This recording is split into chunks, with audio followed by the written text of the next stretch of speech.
ఈ వీడియో చూస్తున్న అందరికీ నమస్కారం.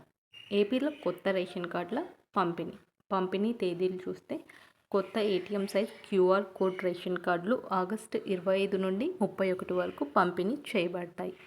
ఈకేవైసీ తప్పనిసరి. కొత్త రేషన్ కార్డు పొందడానికి ఈకేవైసీ అంటే ఎలక్ట్రానిక్ నో యువర్ కస్టమర్ తప్పనిసరి. ఈకేవైసీ మినహాయింపులు 5 సంవత్సరాలలోపు పిల్లలకి మరియు 50 సంవత్సరాలు పైబడిన వారికి ఈకేవైసీ నుండి మినహాయింపు ఉంటుంది. ఈకేవైసీ లేని వారికి కొత్త రేషన్ కార్డులు జారీ చేయబడవు. ఆన్లైన్ సేవలు చూస్తే వాట్సాప్ మరియు ఏపీ సేవా పోర్టల్ ద్వారా రేషన్ కార్డ్ సేవలు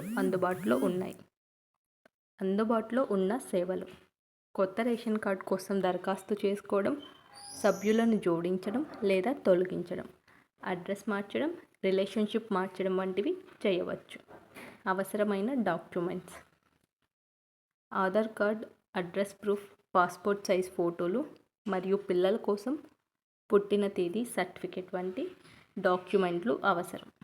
అప్లికేషన్ స్టేటస్ ట్రాకింగ్: దరఖాస్తు చేసిన తర్వాత వచ్చిన అప్లికేషన్ నెంబర్ అంటే టీ నెంబర్ ఉపయోగించి వాట్సాప్ లేదా ఏపీ సేవా పోర్టల్ ద్వారా స్టేటస్ను తనిఖీ చేయవచ్చు.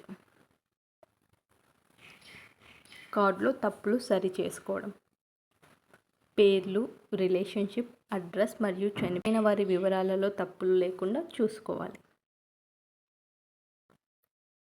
ఇలాంటి మరెన్నో సమాచారాల కోసం మన ఛానల్ని సబ్స్క్రైబ్ చేసుకోండి.